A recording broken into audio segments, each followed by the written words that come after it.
So my business is still just like it was. Stone sculpture is my true passion, and it's what I'll always do. But I've recently switched gears a little bit to large scale installations like wooden letters, kind of to send a message. And just recently, my new passion project, which has absolutely changed my entire outlook on art, is the Hope sculpture. It's called Spread Hope Vermont, and I realized that in this day and age, people might not necessarily be able to afford art or need it at their house, but we all need it, and we need a message. The project is traveling throughout the state, so it belongs to nobody, it belongs to everybody, but I want it to get across to everybody. So the spaces we've put it are places where it's going to get a lot of visibility and the message will get through. It's not about the sculpture itself, it's about the message. The word love out there, I've made another one. It's right now on Route 15 in Jericho. That one, somebody actually proposed to their wife and she said yes, and you know, we have pictures of that. It's kind of cool, the way these things actually make an impact. Like I said, stone is my true passion. The other things are just a love affair gone right. When it came to the copper and the steampunk sculptures, that was because I had to replumb my house all by myself, and I ended up with the knowledge and the extra parts, and I got bored and I started making steampunk sculptures. And then the wooden letters was because I've been to Burning Man and I started building burning sculptures, and then I decided to start making words out of the wooden letters, and then that's the evolution. What I love about it is showing people what it is to be an artist. I've been an artist for 25 years full time, and I don't think people really understand what it's like. And you know, my shop might be a mess, there might be crazy stuff going on all the time, but that's kind of how it is. But there is definitely a moral to the story and method to the madness.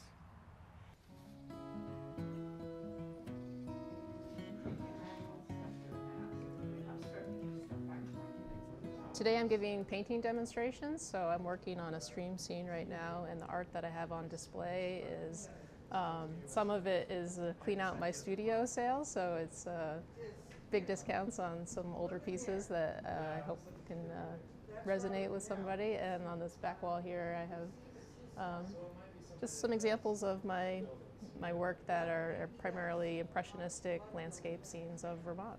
Most of them, you know, within 10 miles or so of Jericho, because there's just so much inspiration on our doorstep. So, my background is in aquatic ecology, and I worked as a river ecologist for over 20 years. And just a couple of years ago, 2 years ago, I stepped away from that to pursue painting full time.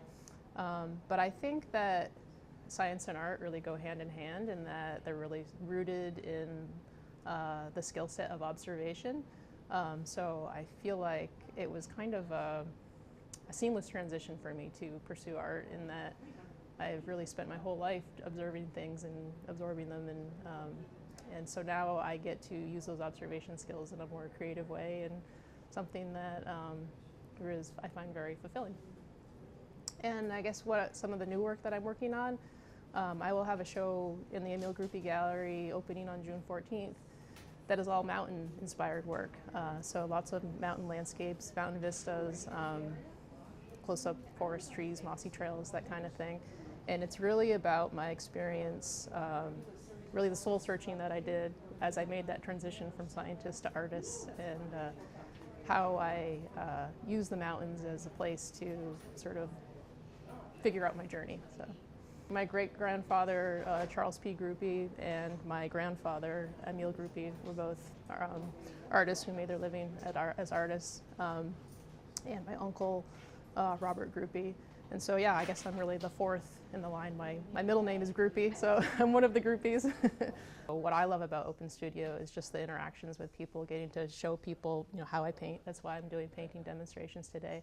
And I think it helps, as artists, it helps you make that connection to the people who appreciate your work, and you know, they understand more about you and you understand more about them, and it's really just about that community.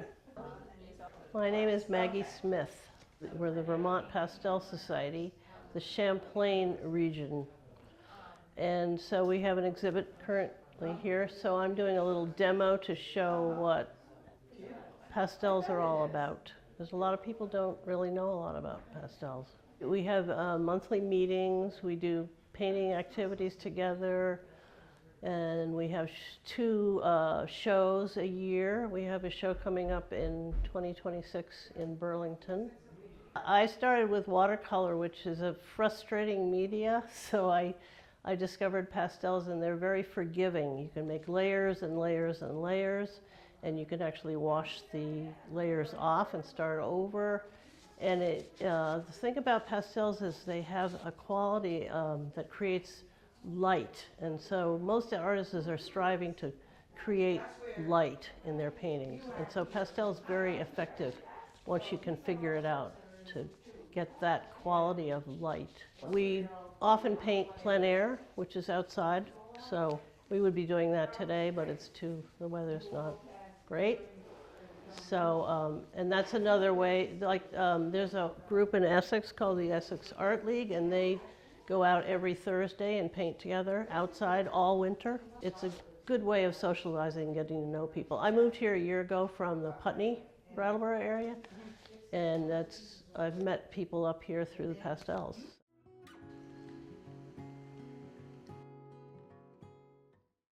A lot of the work that I do is functional ceramics, so things that can be used like mugs and bowls and plates, but I also like to play around with a little bit more whimsical things. So I have some gnomes, I have some gnome mugs, some little garden critters that people really like to keep their plants company. I really like doing open studio because it brings people into the space where I'm working, and it puts it in context a little bit. People get to see the process, they get to see the mess behind all the work.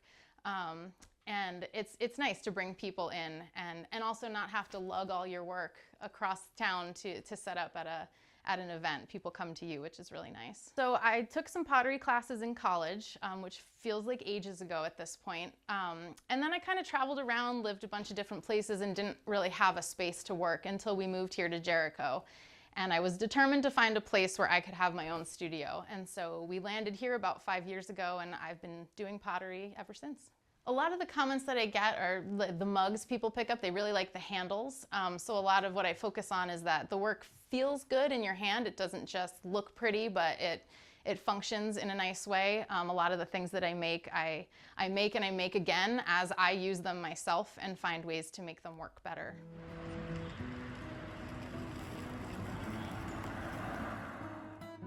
This is Sugar House Jewelry. I grew up here in Underhill, Jericho area, but went to school to learn how to make jewelry at Savannah College of Art and Design and moved back here shortly after.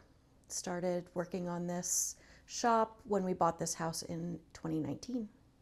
I make gold and silver jewelry. I really love sourcing unique stones, gemstones, both semi-precious and precious. As well as some imitation.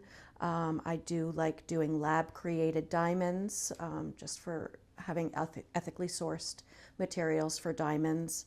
I feel like with Vermonters, we're more practical people, including myself, and so we're looking for something more sentimental. I try to incorporate things that inspire Vermonters into a lot of my jewelry. I do prefer working with the fine end of jewelry, and mostly with gold and high quality gemstones. However, the cost of materials is quite high, so I limit that amount and try to have more accessible jewelry for Vermonters. I love doing open studio because Vermonters are really engaged with supporting local businesses, and it's a way to get a lot of people just driving by to come in and check on what's going on in that shop that I've been hearing about, and get to know the people and how their art is inspired by being in Vermont. A lot of my work is inspired by nature, and I try to stay true to that as much as possible, but have more of a conceptual design aesthetic for that so that it's not so obvious. And You know, with the gemstones that I get, I collect them and wait for inspiration to kind of come with the design. I don't force myself into designing something that I'm uncomfortable with. If something's not working right, I might ditch a project and transfer over to working on something else that feels right and gets me inspired.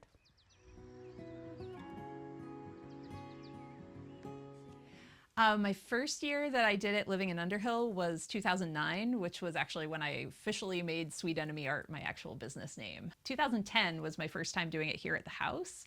2009, we actually, a group of us actually met down at the Chamberlain's farm, and they let us use their little shop area because they weren't using it as a shop that time of year. So yeah.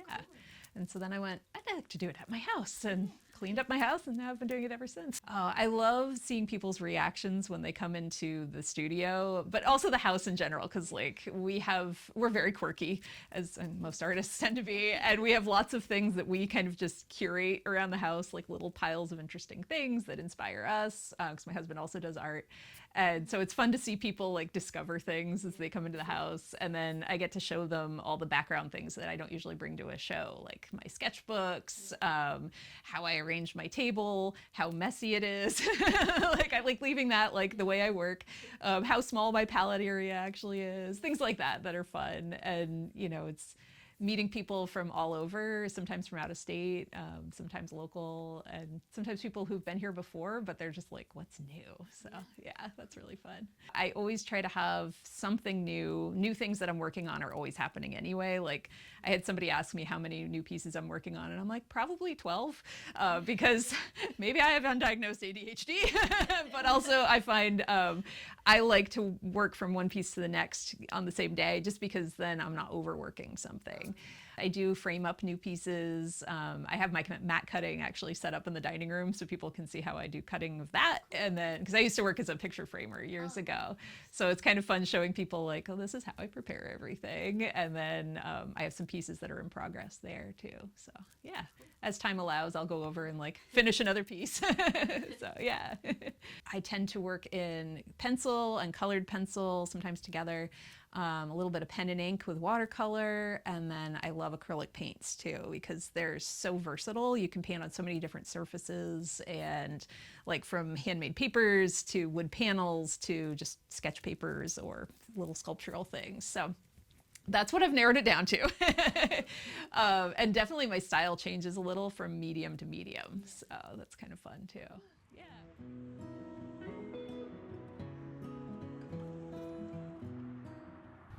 If I had to guess, I'm probably like maybe around 15 years on doing open studio. Yep. I mean, it's a great opportunity to make connections with the community, and and then we get people out here for this event from all over. So all over New England and New York area, people will come up for this and have for years. So yeah, it's a great way for people to see what I'm doing, and a lot of folks will drive, say they drive by here all the time, but they never stop. So it's a lot different to pull in and actually walk around and experience the sculptures and the gardens and things. I mean, we're always open, but yes, it's nice to have this event and have it, with all the other artists and surrounding artists around. So it's a good event to have. Yep. I always try to make a few new pieces for it. This year's been a little difficult because I do all the work outside, so with all the rain and things like that, it hasn't. But yeah, I always try to have a few new pieces for the event, and for the Memorial Day weekend one, we'll have a table set up for and a lot of different information about myself and things like that. And then for the one that we do during October, we just have a bunch of Halloween decorations and things like that, so make a fun experience out of that as well. I was in undergrad, I was a studio major in film photography, black and white film photography, and I switched my junior year. I took a beginning sculpture class, and that sculpture class went really well, and my professor pulled me out of that class and put me into a sculpture 2 class, and he was a welder, and I started welding.